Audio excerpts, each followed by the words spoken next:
dadka marqaam waa isku tagtagaan iyaga la isla sheekaysto waa isfahmaan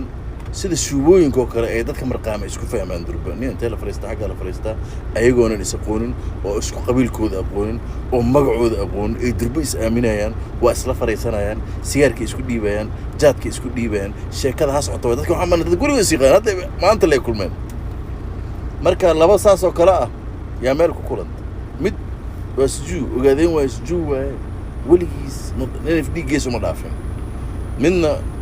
dhinacaas iyo wuxuu ka imaada Soomaaliya marka labadiina waa sheekaysteen xilida markay marayso niyo adiga qalamaad markii sujuud aad weydiinay ninkaan ku wareeray wuxuu arkay ninkaan xilli dambe inuu ninkaan NFD ka imaanin sawaaxilkii u gambiyay ninkaan waa la yaabay ninkaan aan sawaaxilka aqoonin labisan muxuu ahaa وني هذا قرما تير مركز سير قريب أنا نين وقاعدين NFD وليس قبيل قريل ده ما مغلن عبارة فيني كلا أنا دي قلت يسا لا بالله ترى حاكا وده أنا ما قبيل كي يودي سير هذا قرامات مرودي أنا هو داي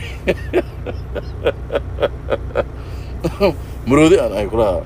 ور إلى مركز أنا قريب أنا هو ولي قريب مقص my friend مركان كات سودان حيوان يشيت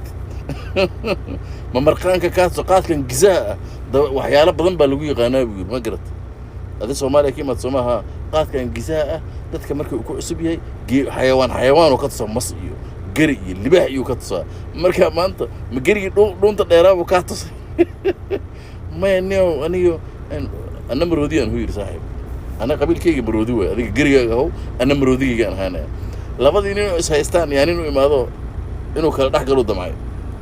ki sujuudaha waxa la fahansin way qabiil gari la dhaha jira